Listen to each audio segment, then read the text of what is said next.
الحمدللہ رب العالمین الصلاة والسلام علی سید الرسل و خاتم النبیین بسم اللہ الرحمن الرحیم۔ محترم ناظرین، ہمارا آج کا موضوع دستور پاکستان کا تعارف ہے۔ تو سب سے پہلے ہم دیکھتے ہیں کہ دستور کہتے کس کو ہیں، دستور اور قانون میں فرق کیا ہے، اور اس سے پہلے کہ قانون ہوتا کیا ہے۔ دستور کو ہم قانون کی ایک قسم تو کہتے ہیں، قانون کیا ہوتا ہے؟ جو ہمارے بنیادی طور پر جن اصولوں پہ نظام زندگی کو منضبط کیا جاتا ہے، جو بہتر سمجھے جاتے ہیں، ان کو قانون کا درجہ دے کے معاشرے میں نافذ کیا جاتا ہے۔ یعنی یہ ایک رول آف کنڈکٹ ہے کہ ہمارا رویہ کن اصولوں کا پابند ہونا چاہیے۔ بنیادی طور پہ قانون کو اگر بہت جنرل ڈیفینیشن لی جائے تو قانون ہوتا ہے کہ کسی بھی چیز کا کسی ایک طریقے پہ چلنا، سورج کا مشرق سے نکلنا، مغرب میں غروب ہونا، یہ قانون ہے۔ بیج لگایا جائے تو پودے کی جڑیں زمین میں جاتی ہیں اور شاخیں اوپر نکلتی ہیں، یہ بھی ایک قانون ہے۔ یعنی کوئی بھی کسی ایک طریقے سے کام ہوتا چلا جا رہا ہو تو اس کو قانون ہم کہتے ہیں۔ ابھی قانون کو مزید سمجھنے کے لیے ہم نے اقسام میں تقسیم کر دیا۔ بنیادی اقسام جو ہیں وہ فزیکل لاز اور سوشل لاز کی، جسے ہم مغربی زبان میں کہتے ہیں فزیکل لاز اور سوشل لاز کہا جاتا ہے، جس کو ہم اگر سمجھیں تو ایک تکوینی قوانین ہیں اور ایک تشریعی قوانین ہیں۔ تکوینی قوانین تو اللہ نے جو اپنے لفظ کن سے کائنات تخلیق کی اور جس قانون کی پابند کر دی، وہ اس قانون پہ عامل ہے اور اسے سر منہ فرق نہیں پڑ سکتا، وہ چینج نہیں ہو سکتی۔ یعنی یہ چھوٹے سے چھوٹا ذرہ کائنات کا اور بڑے سے بڑی مخلوق، ستارے، سیارے اور چاند، سورج، ہر چیز اس قانون میں اس طرح جکڑی ہوئی ہے کہ وہ ذرہ برابر اس میں تبدیلی نہیں لا سکتی۔ اگر ذرہ برابر بھی تبدیلی لائے تو پوری نظام کائنات ٹوٹ پھوٹ جائے گی۔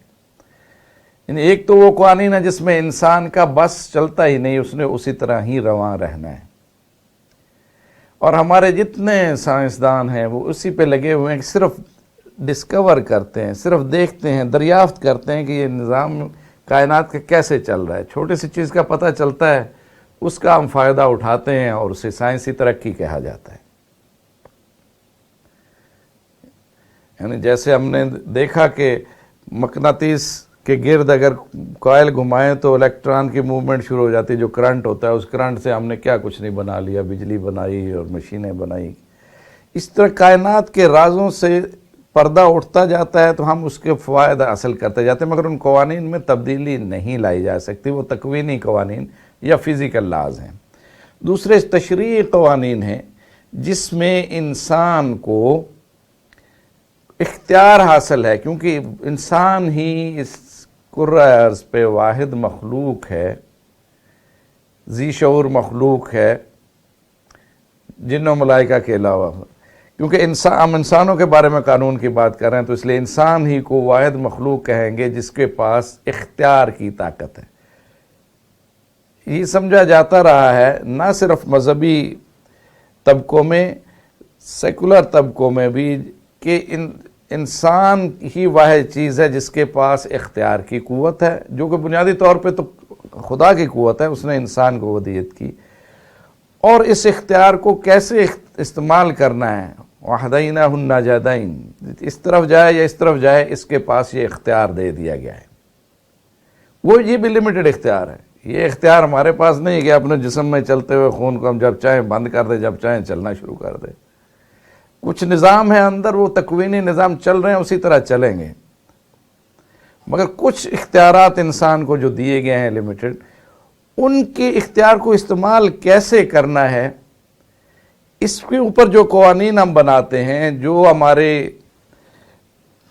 تہذیب و تمدن بنے ہیں، جن میں ہماری روایات بنی ہیں، ہماری جو ہے کسٹمز ہیں، وہ سب اسی اختیاری چیز کو منضبط کرنے کے لیے ہے، اور اسی اختیار میں بہتر طریقے کو قانون کا نام ہم دیتے ہیں کہ یہ اس طریقے سے چلنا چاہیے کہ انسان کو اپنے والد سے کیسے پیش آنا ہے، بہن سے کیسے، بھائی سے کیسے، بیوی سے کیسے، ماں سے کیسے، اپنے ہم رتبہ سے کیسے، تاجر سے کیسے، استاد سے کیسے، شاگرد سے کیسے، اس کو ہم اپنے اس بیہیویئر پیٹرن کو، اس رویے کو منضبط کیا جاتا ہے کہ بہتر رویہ کون سا ہے، اسے قانون کا نام ہم دے دیتے ہیں۔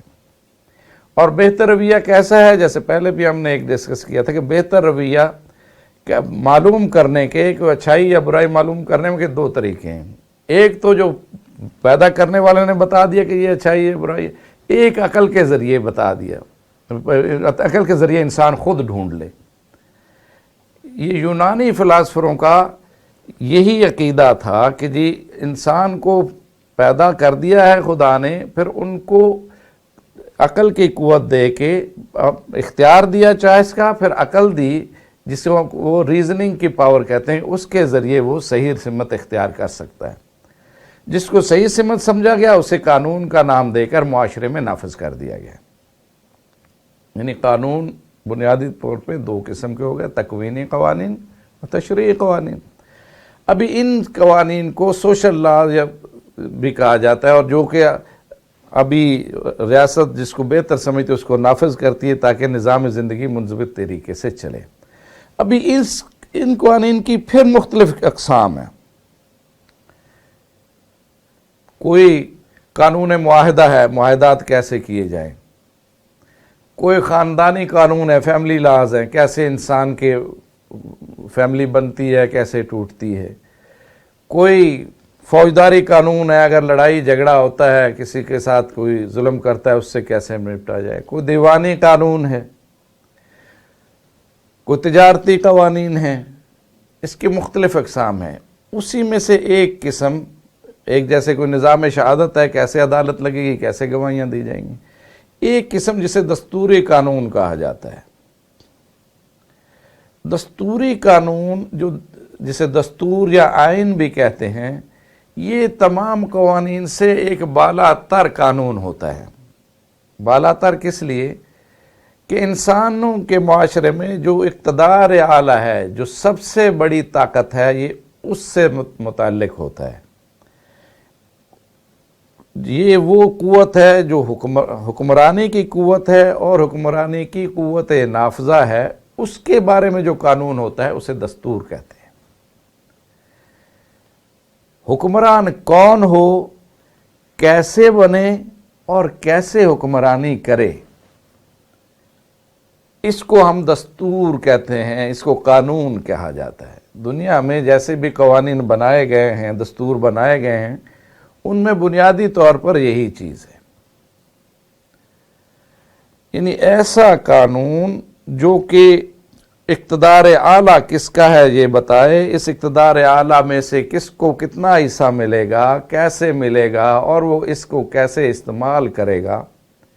جو قانون یہ چیز بتا رہا ہوتا ہے تو وہ قانون سب سے قوانین سے بالا تر ہوتا ہے۔ کہ قانون بنایا کیسے جائے، یہ بھی یہ قانون بتاتا ہے کہ انسانوں کے بارے میں قانون کیسے بنایا جائے، اس بنانے کی کیا حدود ہیں، کس قسم کا قانون بنایا جا سکتا ہے، کس قسم کا قانون نہیں بنایا جا سکتا، اور اس قانون کو بنائے گا کون، اور اس بنانے کی اہلیت کیا ہوگی۔ اس کو متعین کرنے والے قانون کو دستور کہا جاتا ہے۔ یعنی اس کو فنڈامنٹل لا یا بنیادی قانون بھی کہا جاتا ہے۔ اس قانون کو اگر ہم تھوڑا سا اور غور کریں تو اس طرح بھی ہم دیکھ سکتے ہیں کہ دیکھیں معاشرہ جب چلتا ہے اس نظام میں، ایک ہوتا ہے حاکم، ایک محکوم ہے۔ حاکم حکمرانی کیسے کرتا ہے، حاکم بنتا کیسے ہے، اور حکمرانی کیسے کرے گا۔ ایک تو طے ہے ابھی کہ جیسے ہم جو عام لوگ ہیں، عوام ہیں، ان کے پاس یہ تو اختیار ہے کہ جب مرضی میں نوکری کرنا شروع کر دوں، جب مرضی نوکری چھوڑ کے دکان کھول لوں، یعنی ہم جو چاہیں کر سکتے ہیں۔ مگر ابھی بین الاقوامی طور پہ یہ نظام بہتر سمجھا گیا کہ جو حکمران ایسے نہیں کر سکتا۔ حکمران جو بھی کام کرے گا پہلے قانون بنائے گا، پھر اس قانون کے مطابق کام کرے گا، کہ قانون کو بھی عوام کے نمائندے ہی بنائیں گے تاکہ عوامی حقوق کی حفاظت ہو سکے۔ عوام، کیونکہ حکمران جو ہے ایک زبردست قوت ہے، اگر اس پہ قدغن نہ لگائے گئے تو وہ انسانی حقوق چھینے گا، غصب کرے گا۔ جیسے کہتے ہیں power corrupts and absolute power corrupts absolutely. طاقت جو ہے انسان کو سے غلط کام کرواتی ہے، اور جس طاقت پہ کوئی حد نہ ہو تو وہ تو بلا حد و حساب ہی غلط کام کروا لیتی ہے۔ اس لیے انسان کے پاس طاقت نہیں ہے، طاقت اصل خدا کی ہے۔ انسان کو جو اختیار دیا گیا ہے وہ اس خدا کے حکم کے مطابق خلیفۃ اللہ کے طور پہ، یعنی وائس رائے کے طور پہ، وائس جیرنٹ کے طور پہ، اس اختیار کو انہی حدود کے مطابق، اس کا اختیار ہے، اس کی مرضی کے مطابق استعمال کرنا ہے، جیسے کہ ہم نے آبجیکٹو ریزولوشن میں بھی دیکھا، قرارداد مقاصد میں بھی یہ طے کیا گیا ہے۔ مگر باقی جو دنیا ہے وہ بھی اس نتیجے پر پہنچ چکی ہے کہ طاقت جو ہے وہ بے لگام نہیں چھوڑی جا سکتی، اس پہ چیک اور بیلنس نہیں ہوں گے تو وہ ضرور حقوق کو غصب کرے گا۔ یعنی انسان ایسی چیز ہے ہی نہیں جو طاقت کو ہضم کر کے اس کا صحیح استعمال کر سکے، اس پہ لازمی چیک ہونے چاہیے۔ مگر اس سے پہلے کہ دستور ہے کیا کہ اس میں اگر معاشرے کو دیکھیں، ایک حکمران ہوتا ہے، وہ کیسے حکمران بنے گا، کیسے حکمرانی حاصل کرے گا، پھر وہ حکمرانی اپنا حکمرانی کرے گا کیسے، وہ قوانین کے ذریعے حکمرانی کرے گا۔ وہ ایسے نہیں کہ جب جو ومزیکل اپروچ ہم کہتے ہیں، بس جو خیال آیا وہ قانون بن گیا، بھی آج سے سارے نیلی آنکھیں والوں کو مار دو، آج سے جو سفید رنگ والوں کے ساتھ یہ کر دو، کالے رنگ والوں کے ساتھ یہ کر دو، یہ نہیں کر سکتا۔ قانون پراپر بنے گا، اس کے مطابق عمل ہوگا۔ اور کس پہ ہوگا؟ اصل چیز تو عوام ہے، عام لوگوں پہ۔ تو ان تینوں چیزوں سے ایک قانون جو دستور ہے وہ کیسے ڈیل کرتا ہے؟ حاکم حق کے حکمرانی لیتا ہے دستور سے کہ جی اس قانون کے مطابق میرے پاس یہ حق ہے تو میں یہ کر سکتا ہوں۔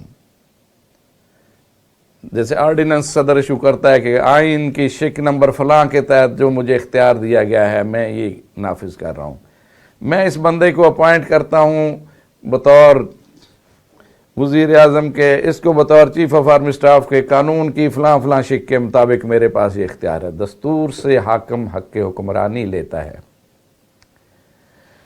قانون جو بناتی ہے، جیسے پارلیمنٹ قانون بناتی ہے، تو اس پہ جو حدود و قیود ہیں کہ کیا یہ قانون جائز ہے یا ناجائز ہے، ویلڈ ہے یا انویلڈ ہے۔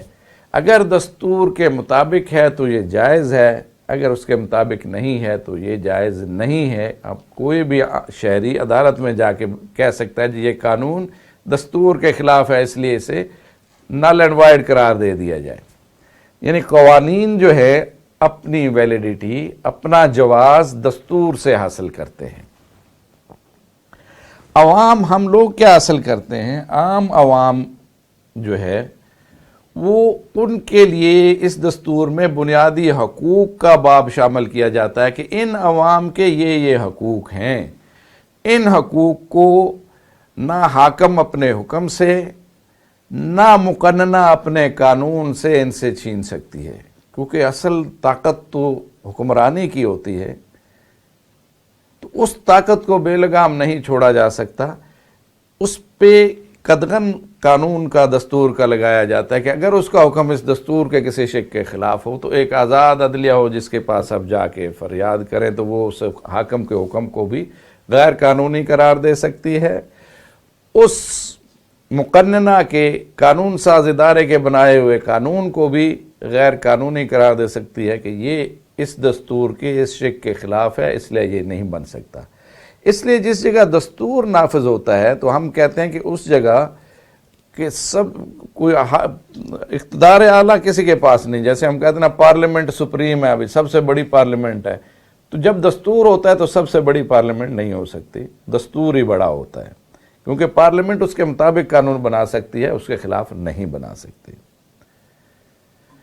اچھا، ابھی دستور کی بحث میں آپ کو یہ دستور کا تو تھوڑا سا فرق باقی قوانین سے واضح ہو گیا کہ دستور کتنا فائق ہے، کیونکہ نہ کوئی قانون اس کے خلاف بن سکتا ہے، نہ کوئی حکمران اس کے خلاف اپنا حکم نافذ کر سکتا ہے، اور عوام چونکہ اس میں کمزور طبقہ ہے، جس سے طاقتور تو حکومت ہوتی ہے، حاکم ہوتا ہے، تو اس حاکم کے جبر سے بچانے کے لیے دستور میں اس کے حقوق بھی درج ہوتے ہیں۔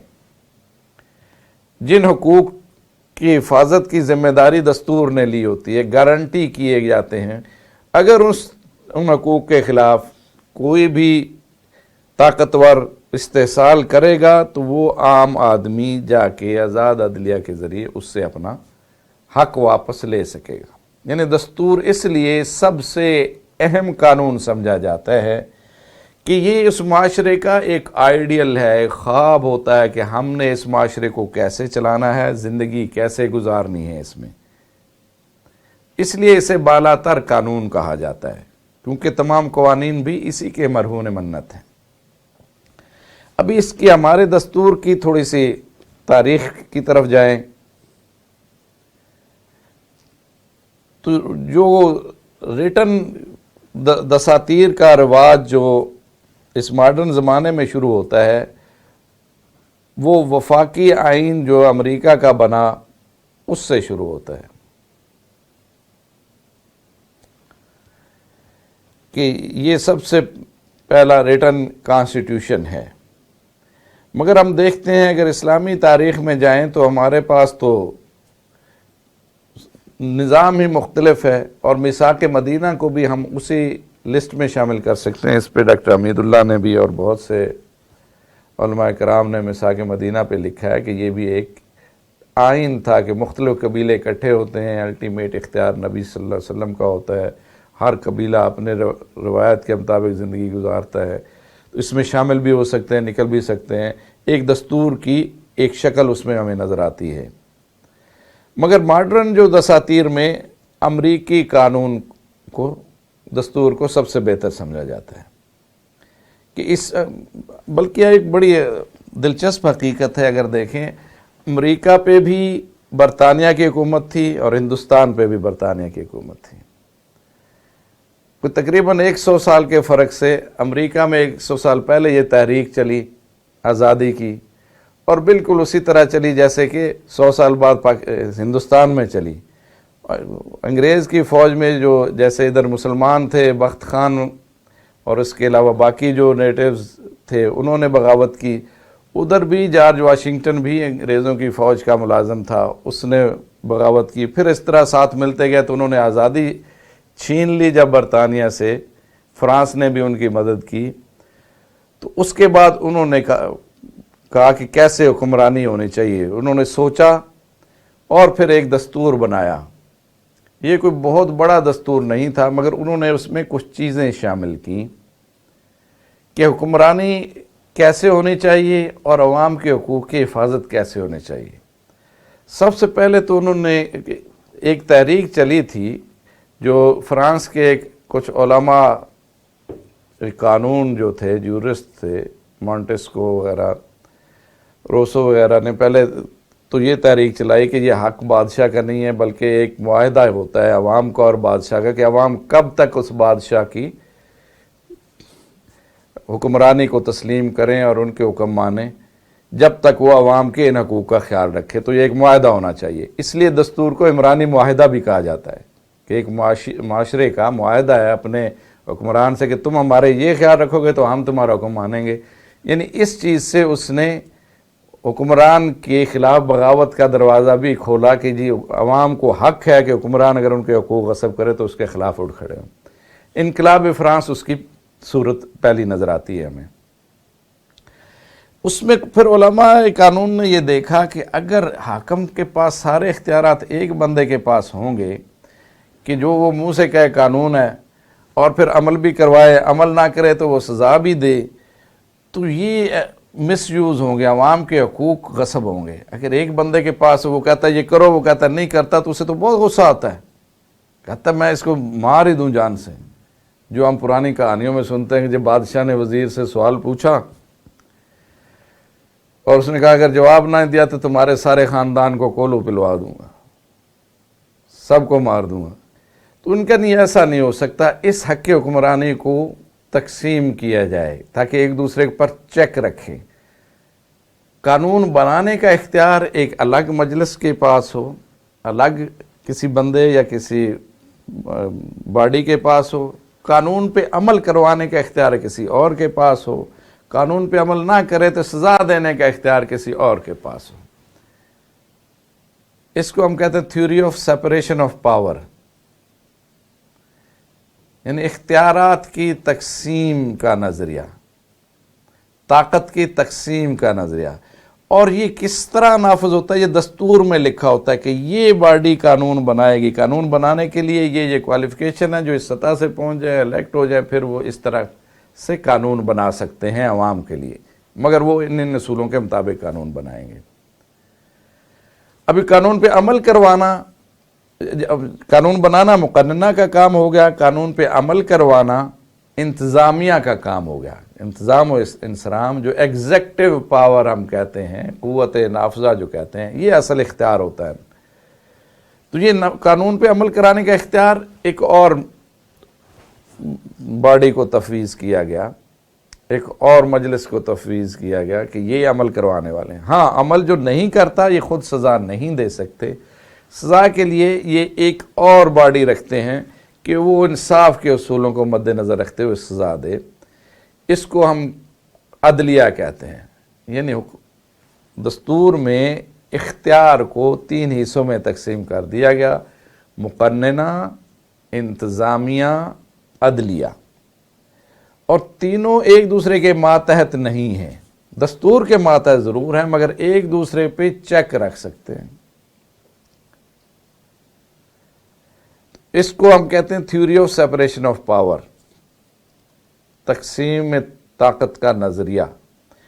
اور اس کو فرانس، انقلاب فرانس میں چونکہ اس کے بہت زیادہ پروپیگیشن ہوئی، تو اس کو امریکہ کے آئین میں سب سے پہلے لیا گیا. اس کے بعد تقریباً تمام آئین میں جتنے بھی دنیا کے دساتیر بنے اس میں شامل کیا گیا. تو یہ نظریہ بھی بنیادی طور پہ امریکی آئین سے لیا گیا.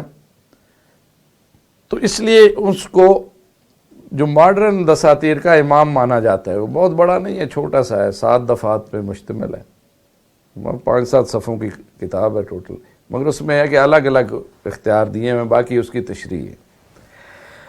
پھر اگر ہم آئیں ہم ہندوستان کی طرف، 1857 کی جنگ آزادی سے پہلے تو جو نظام تھا جو کہ بوسیدہ ہو کے طوائف الملوکی کی صورت اختیار کر چکا تھا، مگر اصولاً شریعت کا نظام ہی نافذ رہا ہے. سلاطین کے زمانے سے لے کے مغلوں کے زمانے سے گزرتے ہوئے یہی نظام چلتا رہا. مگر چونکہ ایسٹ انڈیا کمپنی نے آ کے قبضہ کیا اور اپنے اعمال اور تقسیم کی وجہ سے مسلمانوں کی حکمرانی ٹوٹ پھوٹ کا شکار ہو گئی، تو اس میں انہوں نے اپنے ہی نظام کو ادھر نافذ کرنے کی کوشش کی. 1857 کے بعد یعنی ملکہ برطانیہ نے حکومت سنبھالی تو اپنا ایک خلیفہ یا وائس رائے ادھر اپوائنٹ کیا گیا. وائس رائے کی ایک مجلس بنا دی گئی. وائس رائے کی مجلس کے ممبر بیٹھ کے اس ملک کے لیے قانون بناتے تھے. اور لارڈ ماؤنٹ بیٹن جو مشہور زمانہ جو ہے قانون دان جو تھا، وہ اس کا نمائندہ تھا، قانونی نمائندہ، جو کہ مجلس دستور جو مجلس قانون ساز کا ممبر تھا. خلیفہ کی وائس رائے کی مشاورت کی کمیٹی کا ممبر تھا. وہ کمیٹی جو بھی مشورہ کرتی تو قانون نافذ کرتی. اس کے بعد اس میں تبدیلیاں آتی گئیں. یہ ہم لارڈ میکالے اس کا ممبر تھا. قانونی ممبر تھا جس نے قوانین بنائے سب کانٹیننٹ میں، انڈیا میں جتنے بھی فوجداری قوانین بنائے، جس طرح بنائے وہ ہم دوسرے نشست میں اس پہ بحث کریں گے، کیونکہ اس نے ہمارا جو ہے کرمنل لا یا فوجداری قانون بنانے میں جو کردار ادا کیا گیا ہے وہ لارڈ میکالے کا ہے۔ اس کے بعد اس مجلس نے مختلف قوانین پاس کیے، اس کے لیے تھوڑے تھوڑے حقوق دیتے گئے ان کے ہندوستان کے نیٹیوز کو بھی۔ پہلے تو کوئی حق نہیں تھا، سارے حق انگریزوں کے تھے، پھر آہستہ آہستہ انہوں نے ان کو شامل کیا۔ تو دستور جو 1935 کا بنا یہ کافی ایگزاسٹو دستور تھا، جس میں صوبائی حکومتوں کا الگ طریقہ تھا، وفاقی حکومت کا الگ طریقہ تھا۔ تو صوبائی حکومتوں کے جو الیکشن ہوئے 1936 کے اور 1946 کے، وہ اسی آئین کے تحت ہوئے تھے۔ ایک آئینی ڈاکومنٹ تھا، دستوری ڈاکومنٹ تھا۔ پاکستان جب معرض وجود میں آیا تو اس وقت چونکہ دستور تو نہیں بنا ہوا تھا، دستور ساز اسمبلی بنا دی گئی کہ یہ دستور بنائے گی اس ملک کا، مگر جب تک یہ دستور نہیں بناتی تو وہی دستور نافذ ہوگا۔ 1935 جسے گورنمنٹ آف انڈیا ایکٹ 1935 کہا جاتا ہے۔ اس ایکٹ کے مطابق اصل حکمران تو ملکہ برطانیہ ہی تھی، مگر انہوں نے انڈیپینڈنس ایکٹ کے تحت اختیار دے دیا تھا کہ آپ الگ حکومتیں بنا لیں۔ ہم نے اسی اختیار میں اس کو ایڈاپٹ کر لیا کہ اب جب تک ہم اپنا آئین نہیں بناتے تو 1935 کا ہی آئین چلے گا۔ دستور ساز اسمبلی نے کام شروع کر دیا دستور بنانے کا، علماء کی کمیٹیاں بنی، 22 نکات پیش ہوئے، مختلف قسم کے تمام فرقوں کے علماء اکٹھے ہو کے 22 نکات پہ جو ہے اس پہ متفق ہوئے کہ ایسا دستور ہونا چاہیے۔ اس نظام چلتا رہا، مگر یہ جب تک نافذ نہیں ہوتا دستور اس وقت تک پرانا دستور ہی چلتا ہے۔ تو اس لیے پہلا دستور چونکہ دستور ساز اسمبلی نے جو بنایا تھا وہ بھی آپس میں اختلاف کی وجہ سے گورنر جنرل غلام محمد نے اسمبلی ہی ختم کر دی۔ جو دستور پبلش ہو کے آ چکا تھا نافذ ہونے کے لیے تو وہ دستور نافذ نہ ہو سکا۔ تو پہلا دستور جو بنتا ہے وہ 1956 کا بنتا ہے۔ اس دستور تک کیونکہ ہمارا اپنا دستور نہیں تھا تو 1935 کا دستور ہی نافذ رہا۔ تو دستوری لحاظ سے، قانونی لحاظ سے پاکستان جو ایک باقاعدہ آزاد پاکستان بنتا ہے وہ 1956 میں بنتا ہے۔ 47 سے لے کر 56 تک ہم 1935 کے آئین کے تحت رہے۔ ہمارے جو بڑے عہدے تھے وہ اپوائنٹمنٹس بھی ملکہ برطانیہ ہی کرتی رہی۔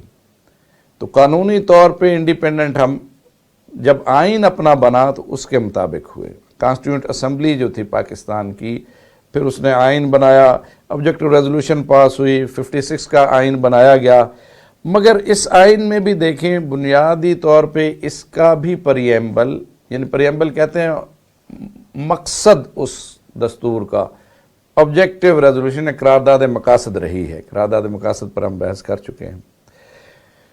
اس کے بعد پھر مارشل لا لگا تو اور پھر اس میں سے 1962 کا آئین نکلا۔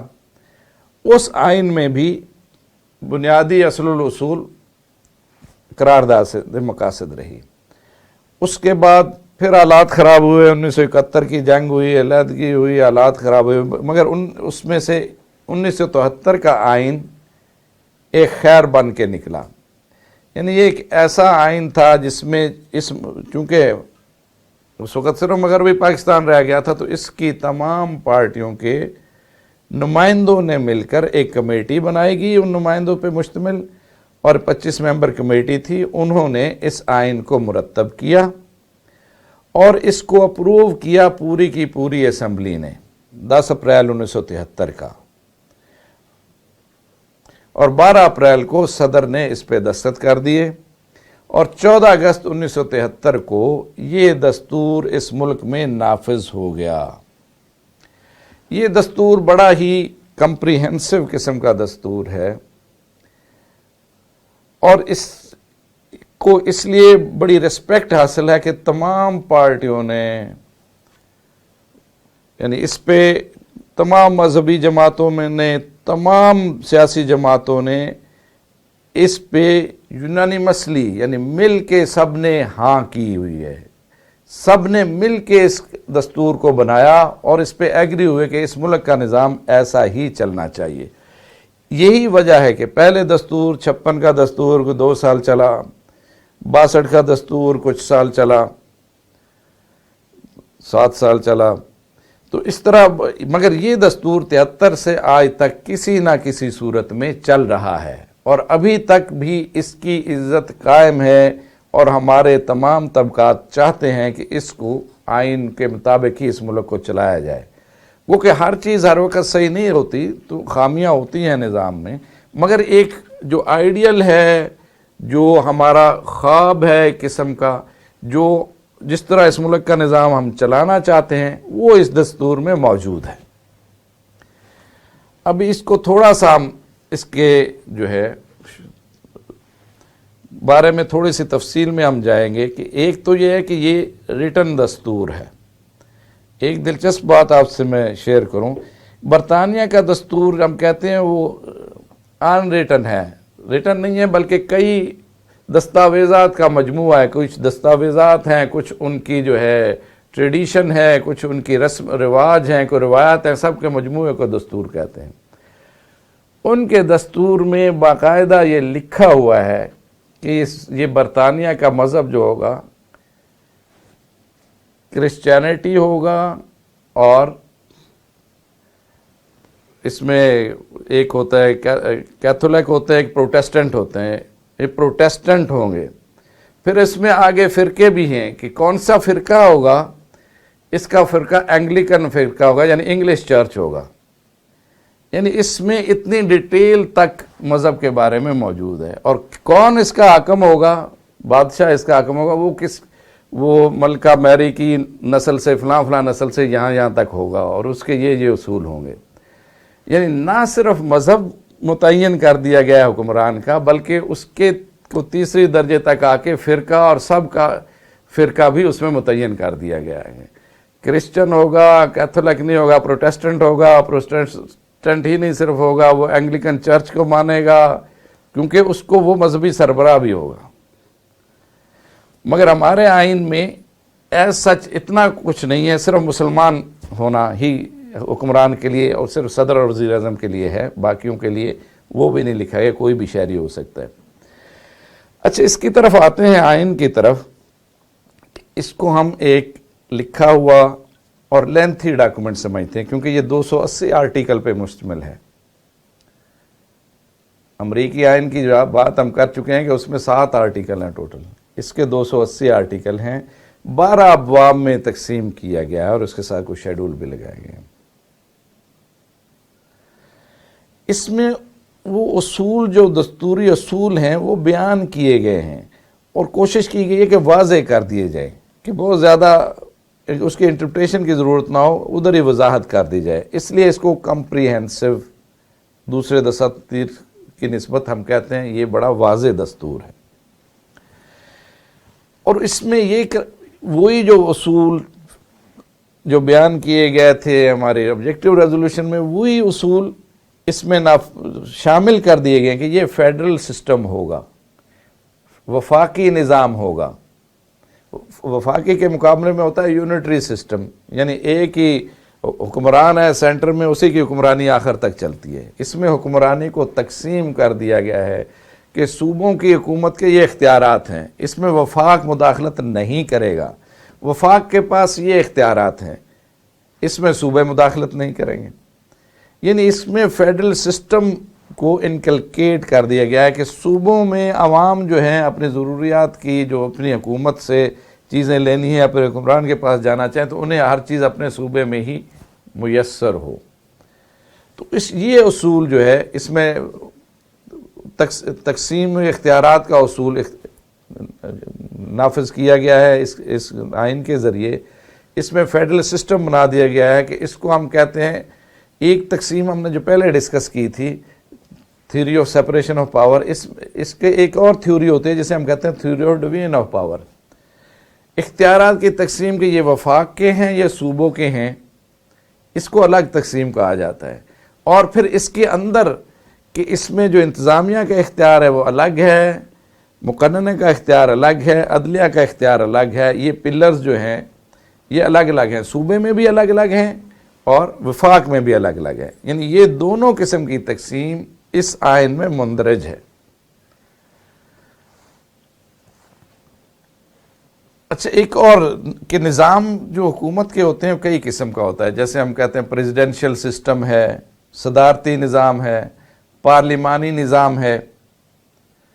صدارتی نظام میں یہ ہوتا ہے کہ ایگزیکٹو پاور جو صدر جو ہوتا ہے وہ ڈائریکٹ الیکٹ ہوتا ہے عوام کی رائے سے، اور اس کے پاس انتظامی امور سارے کے سارے اس کے اختیار میں ہوتے ہیں۔ مقننہ کے نمائندے بھی الیکٹ ہوتے ہیں عوام سے، اور سارے قانون بنانے کا اختیار مقننہ کے پاس ہوتا ہے۔ عدلیہ کو اپوائنٹ کرنے کا اختیار انتظامیہ کے پاس ہے، مگر قانون بناتی ہے مقننہ، مقننہ اس کو اپروو کرتی ہے، ڈس اپروو بھی کر سکتی ہے، یعنی وہ دونوں کے اختیار سے آتا ہے، مگر اس کے جانے کے لیے الگ قوانین ہیں کہ جس میں پھر جیسے کہ ہمارے ہاں تو سپریم جوڈیشل کونسل ہے ججز کو ہٹانے کے لیے، امریکہ میں اسی طرح کی پروسیڈنگ ہوتی ہے، جیسے صدر کو ہٹانا ہوتا ہے کہ سینٹ کے سارے ممبر بیٹھے ہوتے ہیں اور چیف جسٹس جو ہے وہ صدر مجلس کے طور پہ بیٹھتا ہے، پھر ووٹنگ ہوتی ہے ہٹایا جائے یا نہ ہٹایا جائے، تو اس میں جوڈیشری کو ہٹانے کا وہی طریقہ کار ہے۔ ہمارے ہاں طریقہ کار ڈیفرنٹ ہے۔ ہمارے اس دستور نے اس ملک میں پارلیمانی نظام کو نافذ کیا ہوا ہے۔ پارلیمانی نظام یہ ہوتا ہے کہ پارلیمنٹ جو ہوتی ہے، مجلس سے قانون ساز جو ہوتی ہے، اسی میں سے جس پارٹی کی جس بندے کے پاس زیادہ ممبروں کی تعداد جس پہ یقین رکھتی ہے، اس بندے کو صدر مملکت دعوت دیتا ہے کہ آپ اس کے حکومت بناؤ اس ملک میں۔ اس کو پرائم منسٹر کہا جاتا ہے۔ یعنی پرائم منسٹر ہو گیا وفاقی حکومت میں، اور صوبائی حکومتوں میں وہ چیف منسٹر ہوتا ہے، وزیر اعلیٰ ہوتا ہے۔ اصل اختیار، انتظامی اختیار پرائم منسٹر یا چیف منسٹر کے پاس ہوں گے، وزیر اعظم یا وزیر اعلیٰ کے پاس ہوتے ہیں، اور وہ اختیارات کیسے استعمال کرتا ہے دستور کے مطابق ہی کرے گا، مگر کن ذریعے سے؟ وہ اپنے مجلس وزراء بناتا ہے، انہی میں سے بنا لیتا ہے، تو وہ حکومت اس طریقے سے چلتی رہتی ہے، اور اس وقت تک حکمرانی استعمال کر سکتا ہے جب تک پارلیمنٹ کے نمائندوں کی اکثریت اس کے حق میں رہے۔ وہ جواب دہ ہوتا ہے مقننہ کے سامنے، کوئی بھی حکمرانی کا کام وہ کرتا ہے، کوئی حکم نافذ کرتا ہے، اس پر مقننہ اس سے پوچھ سکتی ہے یہ کیوں کیا اور کیسے کیا، اور اگر مقننہ میں اس کے 50% سے کم ہو جائے ممبر، اس کے خلاف ہو جائیں 50% سے زیادہ، تو وہ وزیر اعظم اسی وقت ختم ہو جاتا ہے، اور جو اکثریت ہوتی ہے وہ کوئی اور وزیر اعظم چن لیتی ہے۔ یعنی اس کو پارلیمانی نظام کہا جاتا ہے۔ گو کہ اس پہ ہمارے ہاں کمیشن بھی بنائے گئے کہ کون سا نظام بہتر ہوگا، پارلیمانی نظام، صدارتی نظام۔ پہلا دستور پارلیمانی ہوا، دوسرا دستور صدارتی ہو گیا، پھر جو ہے پھر پارلیمانی۔ یہ پارلیمانی دستور جو 73 کا دستور ہے، یہ پارلیمانی دستور ہے، یعنی اس میں وزیر اعظم کو کسی بھی وقت اگر 50% سے زیادہ لوگ اس کے خلاف ہو جائیں جو مقننہ میں پارلیمنٹ میں بیٹھے ہوئے ممبر، تو اس کی وزارت عظمیٰ ختم ہو سکتی ہے۔ ہاں، اس کو یہ بھی اختیار ہے کہ وہ جو ہے صدر کو کہہ کے جس وقت چاہے مقننہ کو توڑ سکتا ہے، یعنی چیک اور بیلنس کا ایک قانون اس میں موجود ہے۔ تو 73 کا قانون وفاقی ہے اور پارلیمانی قانون ہے، کہ اس میں اگر ممبر زیادہ خلاف ہوں تو وہ نو کانفیڈنس کی مہم چلا دیتے ہیں، جناب ہمیں اس پہ اعتبار نہیں ہے، کوئی اور وزیر اعظم بنایا جائے۔ ہاں، وزیر اعظم کے پاس بھی اختیار ہے، جب چاہے وہ اسے ختم کر دے، کہ یہ صدر کو کہے کہ جی اسمبلی ختم کی جائے، کیونکہ عوام کا اعتماد کھو بیٹھی ہے۔ یہ کہ اصل تو عوام کے نمائندے ہیں نا، عوام سے ووٹ لے کر آئے ہیں، تو یہ عوام کا اعتماد کھو بیٹھے ہیں، اس لیے اس کو ختم کر دی جائے، نئے الیکشن کرائے جائے۔ یعنی یہ دستور کے اندر ہی یہ ڈیٹیل دی گئی ہے۔ اچھا، اس میں ابھی اسمبلی کیسی ہوگی، پارلیمنٹ کیا ہوگی، اس کے بھی دو طریقے ہیں، یونی کیمرل، بائی کیمرل، یعنی ایک ہی ہاؤس ہوگا، ایک ہی باڈی ہوگی، یا دو قسم کے ہاؤس ہوں گے۔ ایک بڑا ہوگا ایک چھوٹا ہوگا، ایک اس کے یہ اختیار ہوں گے، اس کے یہ اختیار ہوں گے. اس میں مناسب جو طریقہ وفاق میں سمجھا جاتا ہے کہ 2 ہاؤسز ہوں، کیونکہ نمائندے جو ہوتے ہیں وہ عوام کے نمائندے ہوتے ہیں، اور جس جگہ کسی جگہ عوام چھوٹے صوبے ہیں تو تھوڑی عوام ہے تو اس کے تھوڑے ممبر ہوں گے، بڑا صوبہ ہے اس کی عوام زیادہ ہے تو اس کے زیادہ ممبر ہوں گے. تو یہ نہ ہو کہ ایک ہی صوبہ سب پہ اپنی مرضی مسلط کرے. تو ایک ہاؤس میں تو عوام کی تعداد کے مطابق نمائندے چنے جاتے ہیں، کہ جیسے 2 لاکھ یا 3 لاکھ پہ ایک ایم این اے بنانا ہے تو وہ اس طرح بنائے جائیں گے. وہ نیشنل اسمبلی ہوگی، ممبر نیشنل اسمبلی ہیں جو عوام کی تعداد کے مطابق اپنے علاقے سے ووٹ لے کر آ گئے. اس میں جو صوبہ بڑا ہے اس کے ممبروں کی تعداد زیادہ ہوگی، جو چھوٹا ہے اس کی تعداد کم ہوگی. ابھی اس چیز کو دیکھنے کے لیے کہ جناب یہ تو بڑے صوبے کی مرضی نہ مسلط ہو جائے، ایک اور ہاؤس بنایا گیا جس کو ہم سینٹ کہتے ہیں. اس میں ہر صوبے سے ایک متعین تعداد لے لی گئی، برابر،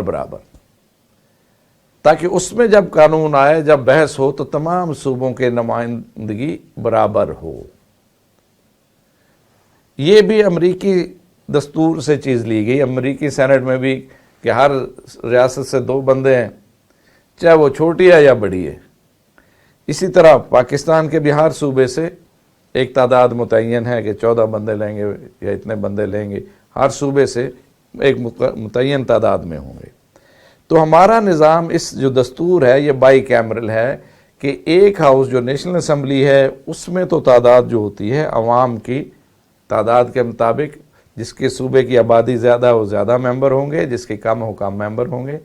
مگر جو سینٹ ہے جس کو ایوان بالا کہتے ہیں، نیشنل اسمبلی کو ایوان زیریں کہتے ہیں، ایوان زیریں میں تو عوام کی تعداد کے مطابق نمائندے ہوں گے. ایوان بالا میں سب صوبوں کو برابری حاصل ہوتی ہے، ایک جیسے ممبر ہوتے ہیں، تاکہ اگر کسی چیز پر کسی قانون وفاق بنائے اور وہ اس پہ بحث کرنے لگیں تو سب صوبوں کا نمائندگی برابر مل سکے. ایوان زیریں جو ہے ہمارا وہ پورے کا پورا 5 سال بعد ختم ہو جاتا ہے، نئے الیکشن ہوتے ہیں. ایوان بالا کو ہم کہتے ہیں یہ تسلسل کے لیے قائم ہے، ہر وقت رہتا ہے. ایوان بالا ختم نہیں ہوتا. ہاں یہ پہلے بندے تو آئیں گے نا، وہ 6 سال کے لیے آتے ہیں، پھر ہر 3 سال بعد آدھے ریٹائر ہو جاتے ہیں، آدھے نئے چن لیے جاتے ہیں. ایوان زیریں کے لوگوں کو ڈائریکٹ عوام کے ووٹوں سے منتخب کیا جاتا ہے. ایوان بالا کے لوگ جو ہے وہ ڈائریکٹ الیکشن سے نہیں آتے، بلکہ جو صوبائی اسمبلیوں کے ممبر ہوتے ہیں وہ الیکٹ کر کے اپنے سینیٹر ادھر بھیجتے ہیں. اس کو ایک تسلسل دینے کے لیے کہ حکومت کے نظام میں کچھ لوگ تو مسلسل وہی ہیں جو پیچھے سے چلے آ رہے ہیں، تو نظام یہ رکھا گیا کہ 3 سال بعد وہ آدھے ریٹائر ہوتے جائیں گے تو نئے آتے جائیں گے، اور اس طرح سب کا 6 سال کا ٹینیور ہوگا. اچھا، اس کے بعد اس میں بنیادی حقوق کا ایک بہت اہم باب شامل کیا گیا ہے جو کہ 1935 کے قانون میں نہیں تھا. باقی دساتیر میں یہ شامل تھا. اس میں بھی ایک بڑا کمپریہنسو باب، سب سے پہلے جو باب ہے، پہلے تو پریلیمنریز ہم کہتے ہیں کہ ملک کا نام کیا ہوگا، کس علاقے پہ مشتمل ہوگا، اس میں کیا بنیادی اصول ہوں گے. اس کے بعد اس میں ایک باب ہے جو 8 سے لے کر دفعہ 8 سے آرٹیکل 8 سے لے کر 28 تک مشتمل ہے. اس کو فنڈامنٹل رائٹس کہتے ہیں. اس کے بعد ہے اصول حکمرانی ہیں جو آرٹیکل 40 تک چلتے ہیں، کہ اس کو ہم کہتے ہیں بنیادی حقوق اور پھر اصول حکمرانی، کہ کس طرح اس نے حکومت کرنی ہے. تو یہ فنڈامنٹل رائٹس کا چیپٹر جو ہے، جو یہ باب جو ہے بنیادی حقوق کا باب، سب سے اہم سمجھا جاتا ہے، کیونکہ عوام نے یہ حق حاصل کرنے ہیں، اس کے مطابق زندگی گزارنی ہے. تو یہ اس چیپٹر میں یہ شامل ہے. یہ وہ حقوق ہیں، نہ تو کوئی پارلیمنٹ صوبائی ہو یا وفاقی ہو، صوبائی اسمبلی ہو یا نیشنل اسمبلی ہو یا سینٹ ہو، ان حقوق کے خلاف کوئی قانون نہیں بنا سکتا. جو حدود و قیود دستور نے لکھی ہیں اس کے مطابق ہی بنائے گا، اس کے علاوہ نہیں بنا سکتا۔ نہ ہی حاکم اس کے خلاف کوئی حکم جاری کر سکتا ہے۔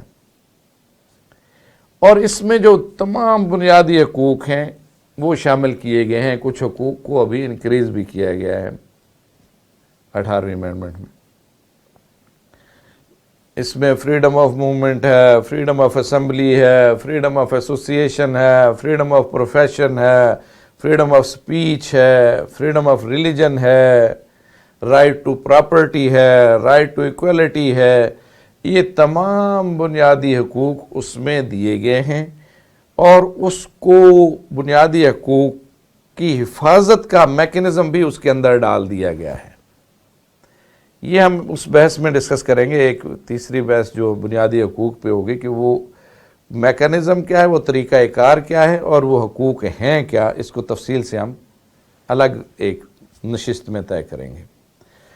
اس کے بعد اس آئین میں وہی جو آزادی، جو عدالت کی آزادی، جو انڈیپینڈنس آف جوڈیشری والے اصول ہیں وہ بھی اس میں شامل کر دیے گئے ہیں۔ سیپریشن آف پاور الگ ہے، اور آزاد عدلیہ کا الگ باب ہے کہ عدلیہ کیسے کام کرے گی۔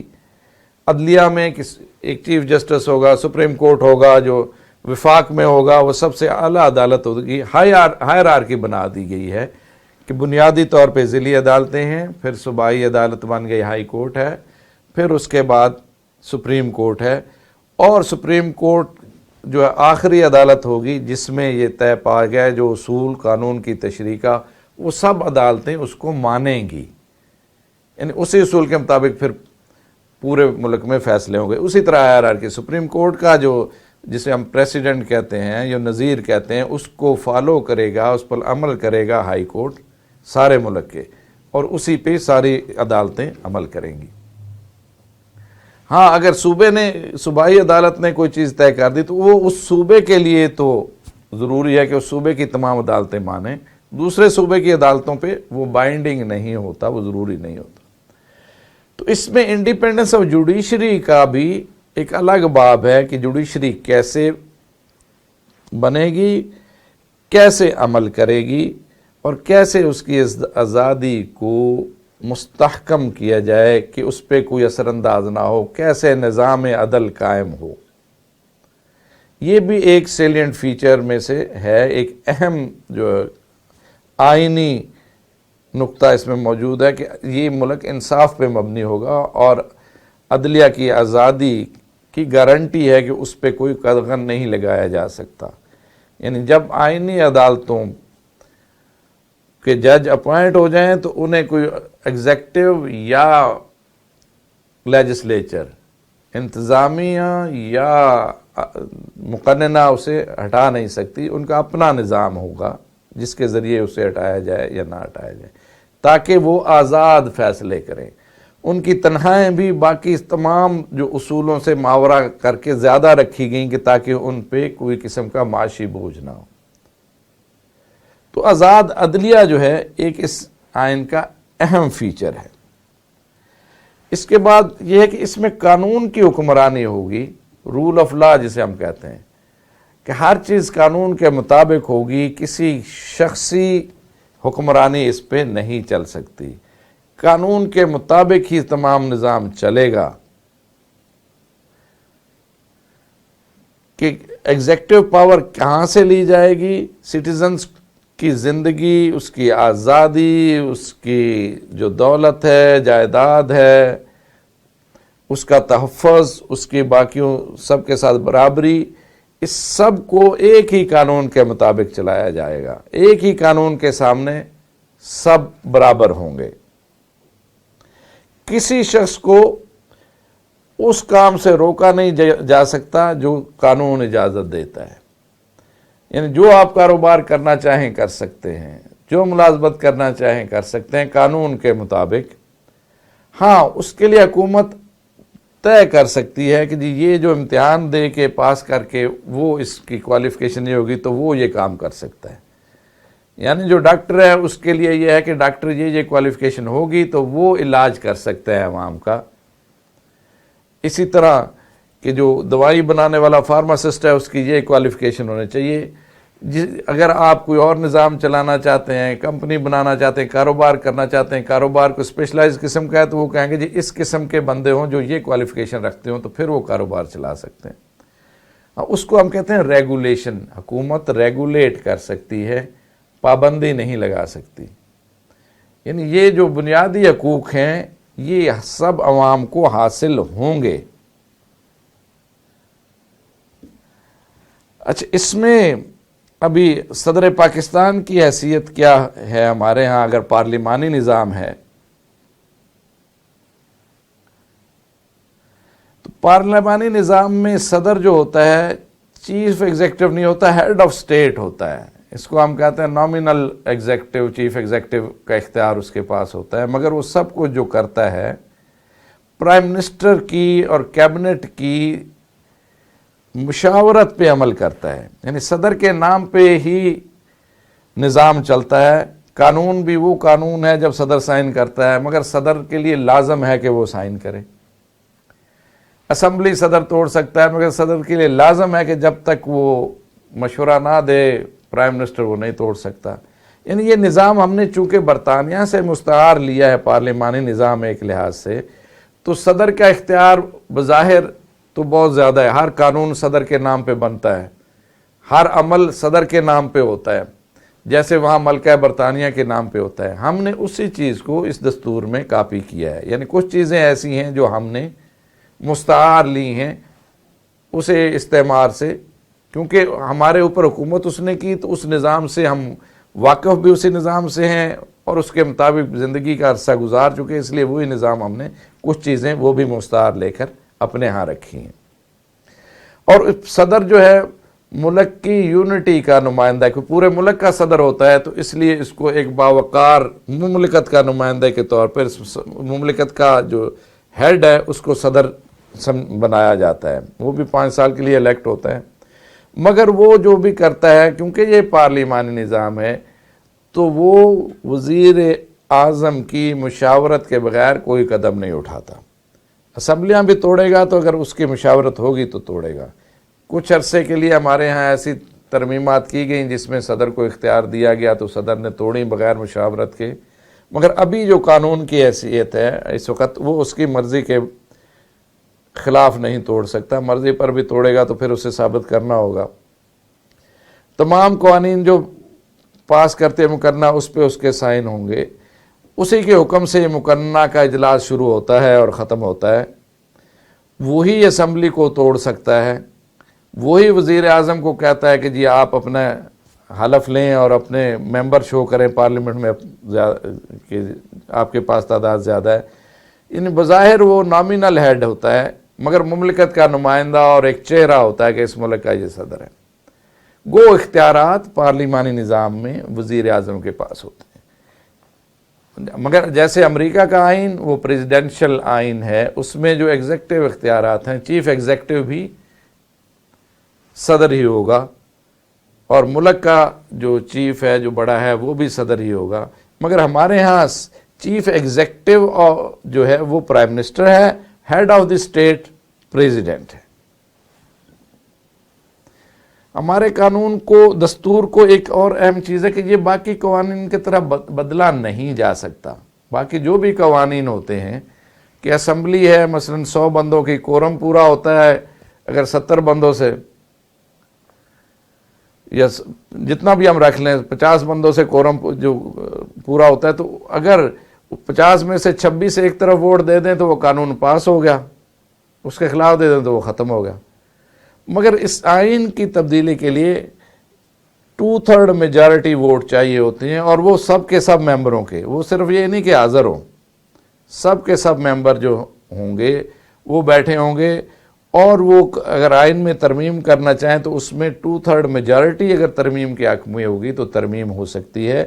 اور پھر وہ ترمیم بھی ہمارے ہاں ایسا ہوتا ہے کہ چیلنج ہو جاتی ہے. عدلیہ کہتی ہے جی یہ ترمیم جو ہے دستور کی بنیادی چیزیں جو ہیں ان کے مطابق نہیں ہیں. یعنی تو تنظیم جو دستور ساز اسمبلی ہے وہ دستور میں تبدیلی کر سکتی ہے.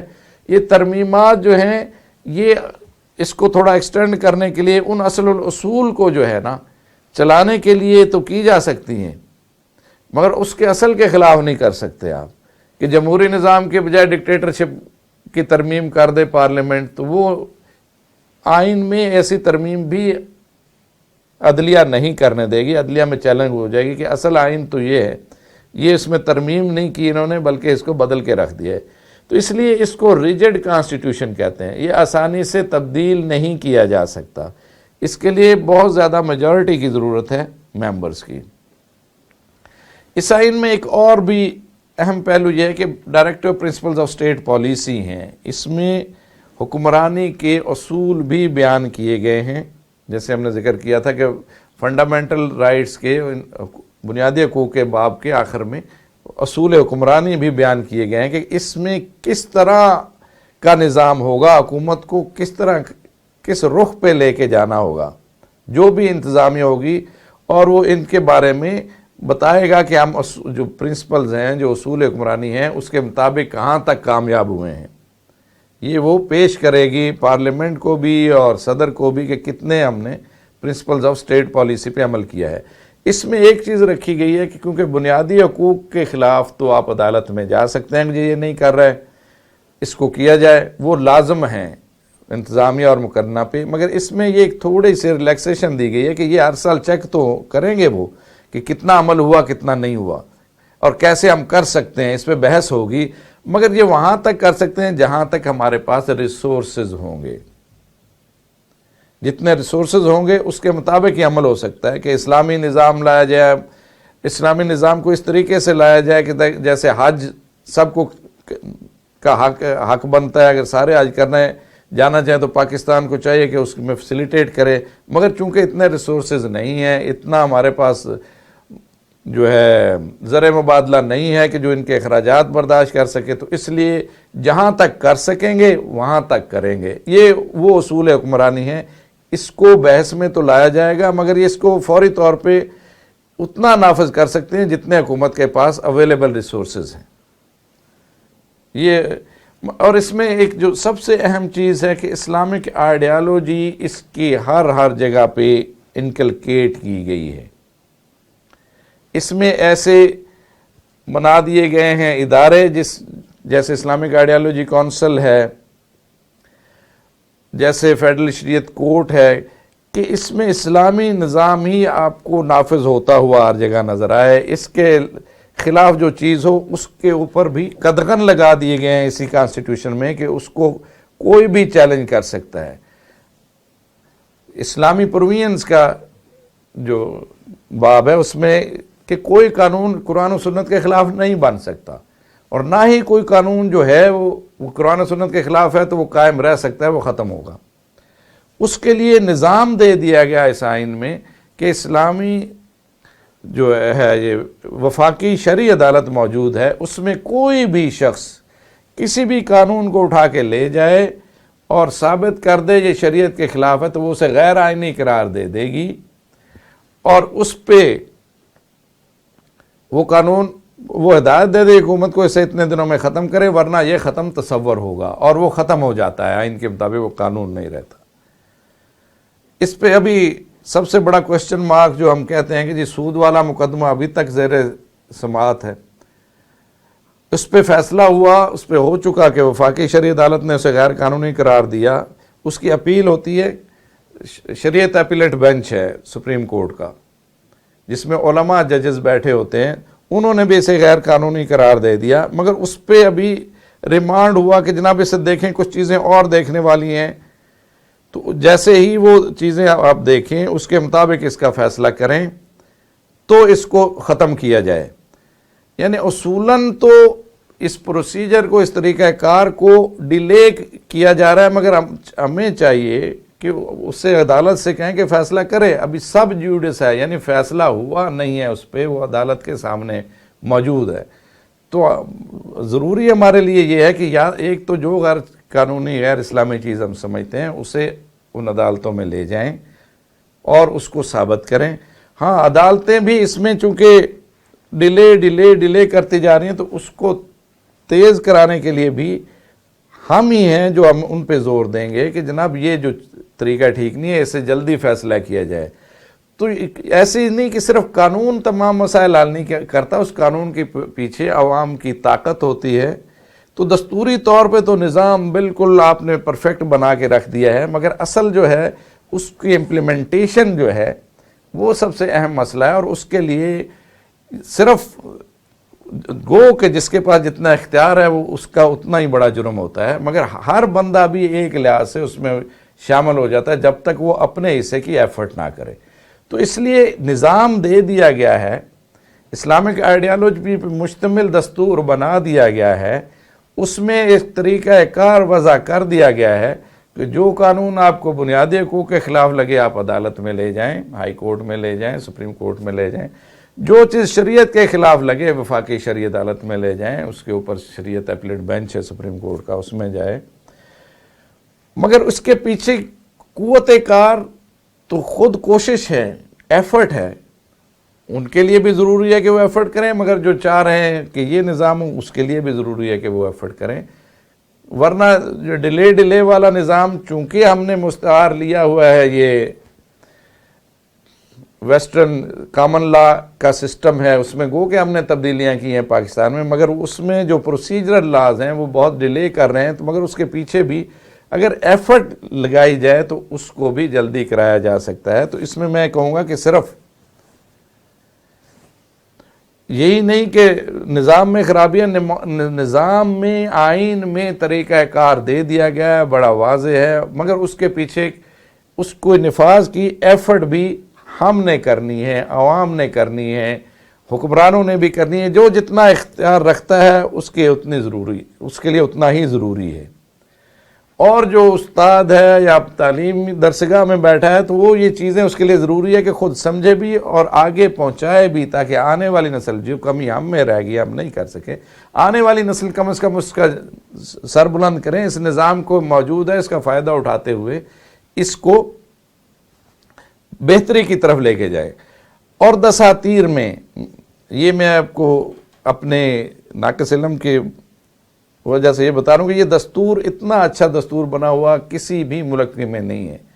مصر میں آپ کو پتہ ہے کچھ دنوں کے لیے الاخوان کی حکومت آئی تھی، انہوں نے بھی آئین بنایا، اس آئین کو بھی آپ دیکھ لیں، ایران کا آئین بھی دیکھ لیجئے، تو اتنا بہتر آئین بنا ہوا جو اتنے عرصے سے نافذ العمل ہے اور اتنے اچھے نظام اس میں موجود ہیں، تو وہ آپ کو یہ سب سے بہتر نظر آئے گا، مگر اس پہ عمل کرنا بھی ہے اور کروانا بھی ہے، یہ سب ہم سب کا جو اس ملک کے شہری ہیں فرض بنتا ہے۔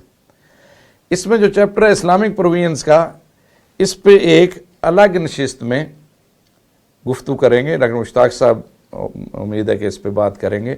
تو اس میں نے کچھ چند جو چیزیں شامل کر دی ہیں وہ دیکھنا چاہیں تو اس میں دیکھ لیجئے گا کہ اس کا نام ہی اسلامک ریپبلک آف پاکستان ہے۔ اس ریاست کا ایک مذہب ہے، Islam shall be the state religion, کہ اس ریاست کا اسلام مذہب ہے۔ لوگ اس پہ اعتراض کرتے ہیں، مگر میں آپ کو بتاؤں 40 یورپی ملکوں کے کانسٹیٹیوشن میں ان کا مذہب لکھا ہوا ہے۔ برطانیہ کے کانسٹیٹیوشن کا تو آپ سے تذکرہ ہوا کہ اس میں تو مذہب کیا، اس کا فرقہ اور فرقے کا بھی سیکٹ وہ بھی شامل کی گئی ہے، اور باقی کہ اقتدار اعلیٰ کس کا ہے وہ بھی اس میں مینشن ہے۔ اور صرف دنیا میں 2 دساتیر ہیں جس میں کہ ایک مذہب کو ماننے والوں کی تشریح کی گئی ہے۔ ایک آئین ہے اسرائیل کا جس میں یہودی کون ہے لکھا ہوا ہے کہ یہ جس کی صفات ہوں وہ یہودی ہوگا، اور ایک پاکستان ہے جس میں مسلمان کی تعریف کی گئی کہ مسلمان کون ہے۔ یہ 1974 میں جو اسمبلی میں ڈیبیٹ ہوئی تھی، جس میں کہ قادیانیوں کو کافر قرار دیا گیا جو ہمارے یہاں ہے، اس میں بنیادی طور پہ مسلمان کی تعریف کی کہ مسلمان ہے کون، کیونکہ یہی نظریاتی ریاستیں ہیں دنیا میں، اسرائیل اور پاکستان۔ اسرائیل کی پہلی اسمبلی میں پہلے وزیر اعظم بن گوریان نے کہا تھا کہ پاکستان ہی اسرائیل کا جواب ہے، وہ نظریاتی ریاست ہے، وہ ہمارا دشمن ہے، باقی یہ چھوٹے چھوٹے عرب ملک ہمارا کچھ نہیں بگاڑ سکتے۔ یہ اس کی تقریر کا متن آپ جہاں سے چاہیں آپ لے لیں، مل جائے گا آپ کو۔ تو اس میں مسلمان کی تعریف بھی کی گئی کہ مسلمان کون ہے، a person who believes in توحید پہ یقین رکھتا ہو، حضرت محمد صلی اللہ علیہ وسلم کی نبوت پہ یقین رکھتا ہو اور ان کو آخری نبی مانتا ہو. یہ تعریف بھی اس میں کی گئی ہے. اس میں باقی بھی اسلامک کریکٹر ہے، پریزیڈنٹ مسلمان ہو، اسلامک زندگی طریقہ کار اسلامی ہو، قرآن کی ٹیچنگز کے مطابق نظام بنایا جائے، اسلامک آئیڈیالوجی کونسل بنائی گئی ہے، اور قرآن کو حکومت کا فرض ہے کہ قرآن کو کیسے اس نے پبلش کروانا ہے کہ اس میں کوئی غلطی نہ ہو.